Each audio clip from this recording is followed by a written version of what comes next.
accueillir sur notre plateau de l'étude de la parole de Dieu, le forum d'études et de partage. Et nous croyons que ce moment sera utile pour pouvoir nous inviter. Je crois que ce moment sera utile pour nous accompagner dans l'approfondissement de la leçon d'école du sabbat. Merci encore à nos collaborateurs qui sont là avec nous à chaque présentation, M. Denis Biaï, M. Boukal, merci de votre présence. Je voudrais vous inviter aujourd'hui à réfléchir avec nous sur la suite de la leçon de la semaine dernière. La semaine dernière, nous avons ensemble réfléchi sur la Bible, source d'autorité de notre théologie. Et nous disions ce jour-là que la théologie, c'était la compréhension du discours de Dieu. Et la Bible est donc cet élément qui présente un discours de Dieu, qui présente la validité de tout le discours que nous pouvons avoir sur la parole du Seigneur. Maintenant, aujourd'hui, chers amis, nous allons considérer un autre élément qui me semble important dans la compréhension et dans la validité même de notre théologie. Cette leçon apportique, l'écriture seule, et avec cette expression latine, sola scriptura. Alors, qu'est-ce que ça veut dire déjà, messieurs, sola scriptura, pour ceux qui ne sont pas des latins? Oui, je dirais que selon ma compréhension, c'est que on doit se fier seulement à la Bible et à la Bible seule.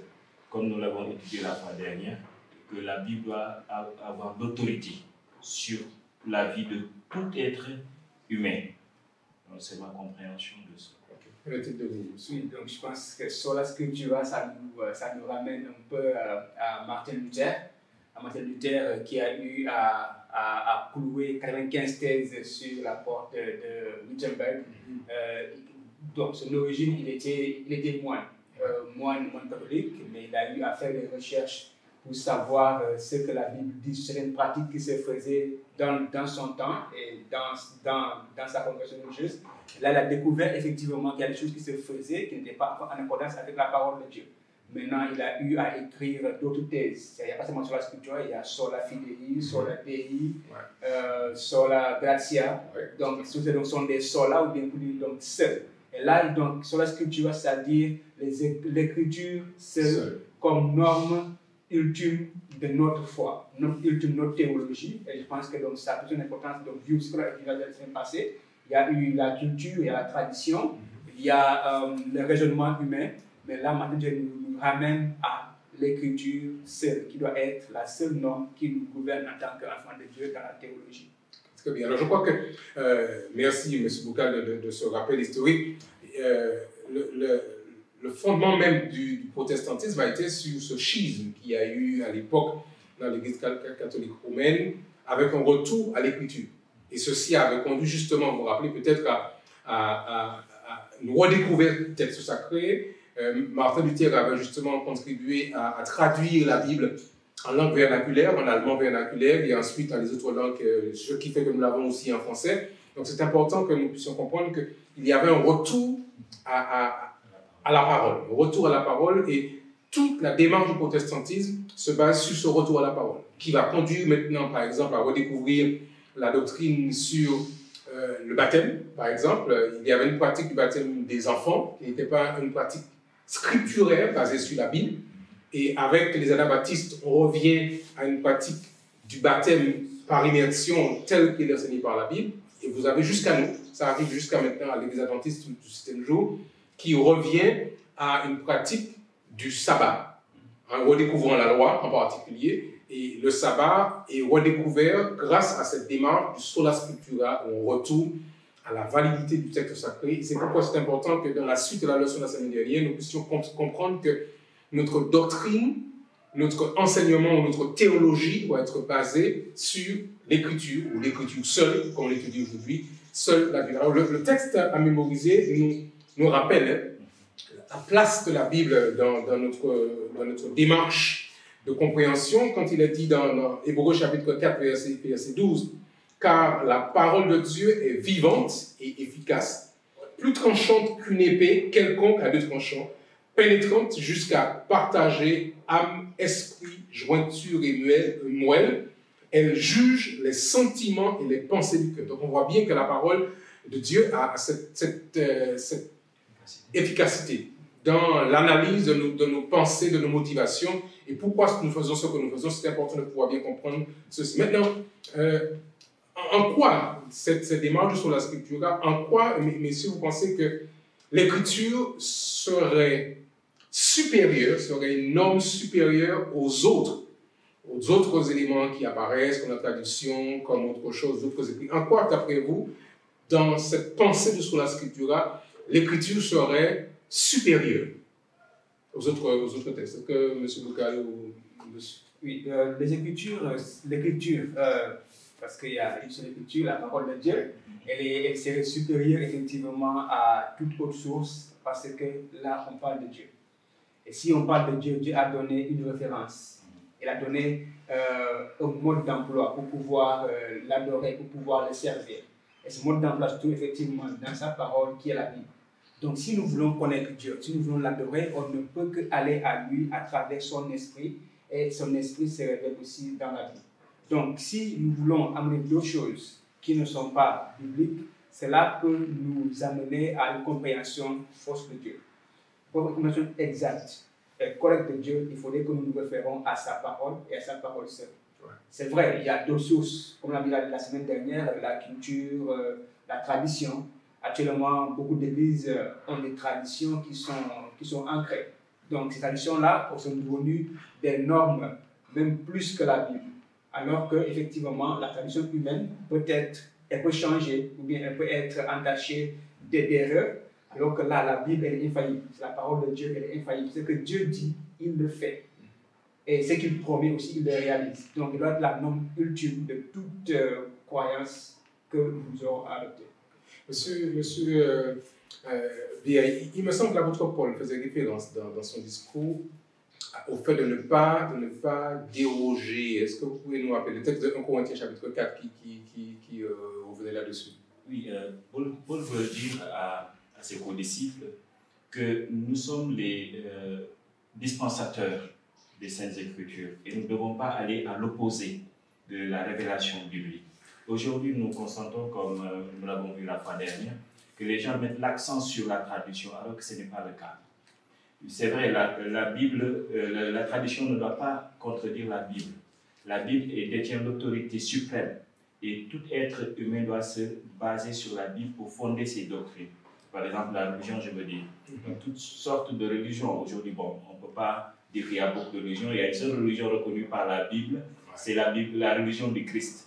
Et toute personne qui se reconnaît comme étant disciple du Christ doit accepter l'autorité de la Bible parce que Jésus n'a jamais enseigné autre chose que la Sainte Parole. Nous nous souvenons à chaque fois qu'il est en face de ses auditeurs du moins, il leur rappelle la Bible, il leur dit, il est écrit. Rappelez-vous ce qui est écrit, rappelez-vous ce que Moïse a dit, rappelez-vous ce que tel prophète a cité. Donc, il les ramène toujours à la Bible. Et voilà ce que Paul rappelle aussi à ses co-disciples, pour leur dire que nous sommes les dispensateurs de la sainte parole de Dieu et nous devons être fidèles dans l'exécution de ce qu'on enseigne.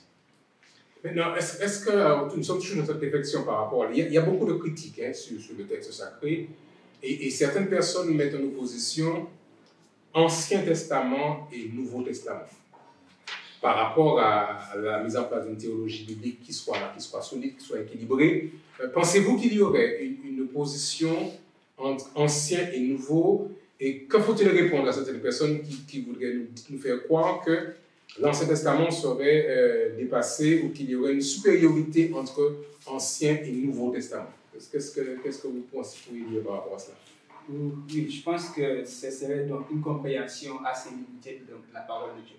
La parole de Dieu, parce que dans 2 Pierre 1, 20 à 21, il est écrit ceci, 1, 20 à 21, sachant tout d'abord vous-même qu'aucune prophétie de l'Écriture ne peut être honorée d'une interprétation particulière, car ce n'est pas par une volonté d'homme qu'une prophétie a jamais été apportée, mais c'est poussé par le Saint-Esprit que les hommes ont parlé de la part de Dieu.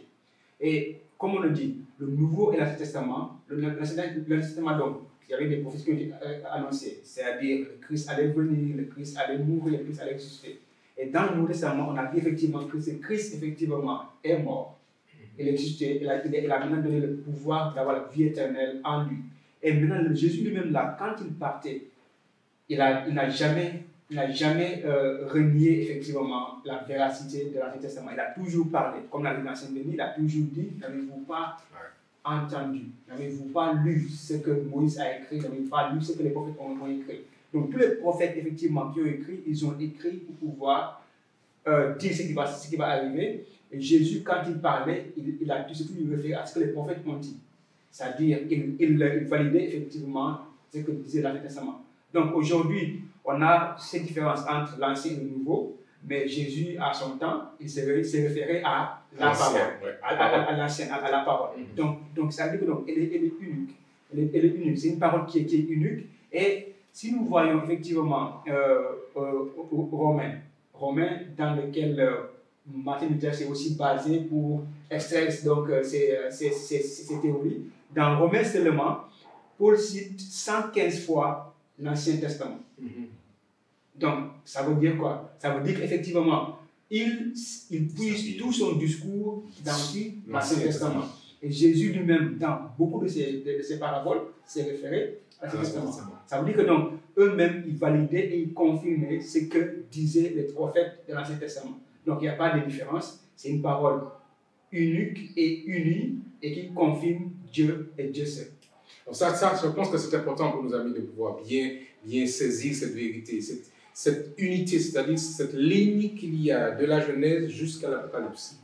Il n'y a pas de variation, il n'y a pas d'opposition entre une partie ou une autre. Certaines parties peuvent paraître, peuvent paraître en opposition, mais quand on fait une étude approfondie, quand on va en profondeur, on se rend compte qu'il n'y a pas d'opposition entre les différentes parties de la parole du Seigneur. Elles se complètent.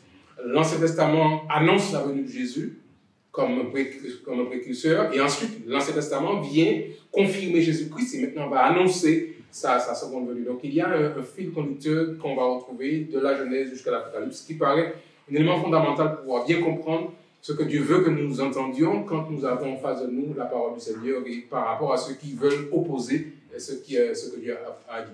Voilà, j'aimerais juste ajouter à ce que vous venez de dire.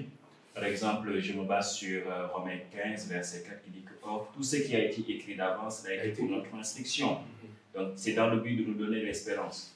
Aussi, il y a le texte qui m'est venu à l'esprit, Acte 10, 43, qui dit que tous les prophètes lui ont rendu témoignage de lui, que c'est à travers Jésus qu'ils ont le pardon de leurs péchés. Et les apôtres se basaient sur l'Ancien Testament pour confirmer les prophéties qui relatent la naissance, la mort, la résurrection et la seconde venue de Jésus-Christ. Et je crois que l'unicité de la Bible, nous devons le comprendre et il n'y a pas de séparation. Nous devons le comprendre dans ce sens-là, que Dieu est là avec un message pour édifier l'être humain, pour le préparer à une espérance meilleure. Alors, il y a dans cette même réflexion, ce que nous avons aujourd'hui sur la Scriptura, il y a dans notre tradition adventiste chrétienne, je dirais, la place de la prophétie. Et quand on va à la fois dans les écrits de Daniel, à la fois dans les écrits de l'Apocalypse, on voit l'importance de la prophétie. On se rend compte que pour comprendre la prophétie, il faut s'appuyer sur la Bible. Et alors, je voulais vous poser la question, est-il possible de comprendre la Bible, et en particulier les prophéties, sans s'appuyer sur le texte sacré lui-même? Peut-on trouver des réponses à la prophétie hors de la Bible? D'après vous, M. Boukal, est-ce qu'on peut trouver ça ailleurs? Non, parce que c'est la Bible, comme le dit, elle s'explique par elle-même. Donc, les gens ont prophétisé. Par exemple, Daniel lui-même a prophétisé. Et Daniel, quand il n'avait pas compris, il n'était pas allé quelque part. Il est allé vers la parole pour chercher la parole. Et c'est là que l'ange s'est révélé à lui pour lui expliquer la parole qu'il n'avait pas comprise.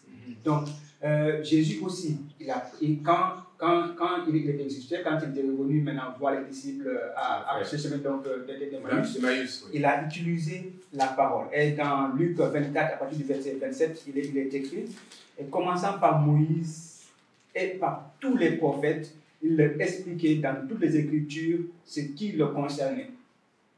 Donc ça veut dire que Jésus lui-même, pour expliquer lui-même sa mission et ce qu'il devait faire, ce qu'il a fait, et comment ça allait être compris, il a utilisé depuis Moïse, c'est-à-dire depuis la Genèse. Il a commencé à utiliser moi je dis donc c'est une étude biblique extraordinaire. Tout à fait. De tous les livres de l'Ancien Testament, les parcourir un à un pour extraire des éléments qui effectivement le conforment en tant que Messie et en tant que sauveur de l'humanité. Donc c'est pas dire que Jésus lui-même l'a pris dans tous les livres pour expliquer lui sa mission. Donc c'est effectivement ça la démarche que nous devons avoir en tant qu'enfants de Dieu. Si nous voulons comprendre la parole de Dieu, nous devons la prendre dans sa globalité et prendre des versets, tous les versets qui parlent du thème précis et qui vont expliquer le verset qu'on n'a pas compris.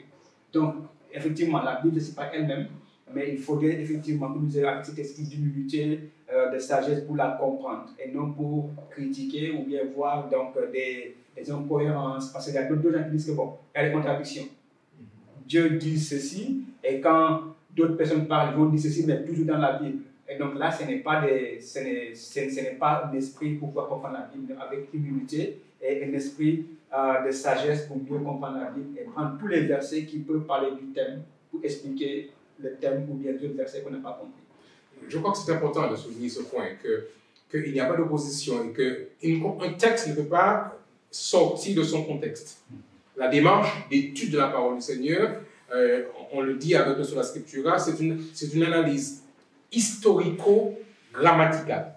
Donc, l'élément historique est important, le contexte dans lequel tel texte aurait été écrit, mais il y a aussi l'élément de la grammaire. Donc, ces deux éléments doivent être pris en compte. Le texte doit s'expliquer par lui-même. L'historique, le contexte dans lequel ce texte aurait été proposé, et puis toute l'analyse grammaticale. C'est pourquoi il y a eu un tel investissement dans la théologie biblique sur ce développement d'une connaissance du texte dans son contexte, où est-ce qu'il a été écrit, comment ça a été traduit, d'où ça provient. Donc il y a une nécessité vraiment de s'assurer de la valeur du texte que nous avons en main. Et c'est intéressant de comprendre qu'aujourd'hui, nous pouvons être sûrs que le texte sacré que nous avons ici provient directement des originaux. Il n'y a pas eu de falsification le long du chemin. Ce sont des textes qui sont dans une valeur historique importante qui nous permet de pouvoir valider sa place, son autorité pour les chrétiens d'aujourd'hui. Maintenant, nous parvenons presque à la fin de notre étude et il y a un sujet sur lequel on critique souvent les adventistes du 7e jour, c'est par rapport à ce que nous appelons dans notre jargon adventiste l'esprit de prophétie.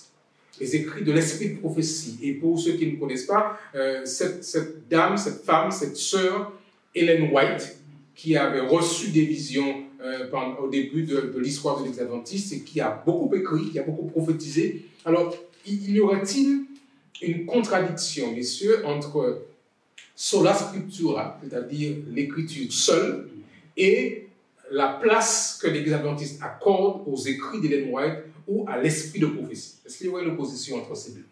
Moi, je dirais, pour ceux qui attaquent la sœur White, parce qu'ils n'ont pas, la majeure partie n'ont pas lu ce livre. Parce que s'ils avaient le temps de lire, ils vont comprendre que la sœur White n'est jamais allée à l'opposé de la révélation biblique. Par rapport à ses écrits, elle a toujours dit que je vous confie la Bible et allez directement à la Bible et prenez mes écrits comme une petite lumière qui vous conduit vers la grande lumière qui est la Bible. Et nous, adventistes, aujourd'hui, 7e jour, nous reconnaissons et nous acceptons ces conseils, que nous prenons ces écrits dans le but de nous conduire dans la grande lumière qui est la Bible. Et la Bible reste l'unique autorité pour nous, adventistes, et nous nous basons aussi sur la Bible. Quel est votre point de vue? Oui, je pense que quand vous discutez, vous parlez donc de sola scriptura et de solo scriptura. Donc je pense que sola scriptura, oui, c'est la Bible qui est la norme ultime de toute théologie, mais la Bible, on peut aussi l'expliquer à travers d'autres sources. D'autres sources qui sont là, par exemple des commentateurs bibliques. Il y a des gens qui commentent très bien la Bible qui vont expliquer une prophétie que tu n'as pas compris. Donc on peut utiliser cela pour comprendre la Bible. Et l'évêque, effectivement, s'inscrit aussi dans ce sens-là. En plus de la vision prophétique qu'elle reçoit, c'est aussi des conseils qu'elle nous donne pour les éducateurs, comme moi je suis, des conseils qu'elle donne aussi aux parents, aux prédicateurs. Et aussi, c'est aussi confirmer la prophétie biblique. Tout ce qu'elle dit, c'est confirmer. Donc, elle parle des événements qui vont se passer ou bien qui sont passés, c'est expliquer effectivement la Bible. Donc, effectivement, nous, en tant qu'adventistes, nous avons sola scriptura, effectivement, comme notre credo, mais on se dit aussi que ce n'est pas solo scriptura. On peut utiliser d'autres sources, d'autres normes, puisque Dieu lui-même a dit, dans les derniers temps, vos jeunes filles auront des visions, vos vieillards auront des visions. Donc, tout le monde peut avoir donc des rêves et des visions, et si Dieu donne la vision et les rêves, on peut prendre cela pour mieux comprendre la Bible. Alors, je partage votre avis, M. Lucas, sur le fait qu'en effet, Dieu continue à se révéler. Le canon biblique n'arrête pas la prophétie. Donc, certaines personnes qui voudraient dire que parce que le canon biblique est fermé, il n'y a plus de prophète, non, pas du tout. Puisque le texte que vous citiez, et vous parliez tout à l'heure effectivement de Joël, le texte des Actes des Apôtres, c'est une citation du livre de Joël, où il dit dans les derniers temps, vos fils prophétiseront, vos vieillards auront des songes, etc. Donc, on voit bien que la démarche prophétique ne s'arrête pas avec le canon biblique. Dieu continue à se révéler, et dans le cas d'Ellen White, c'est justement la réalisation de la prophétie biblique. Et dans le livre de l'Apocalypse, chapitre 19, verset 10, il est dit, le texte est précis quand il parle de l'esprit de la prophétie.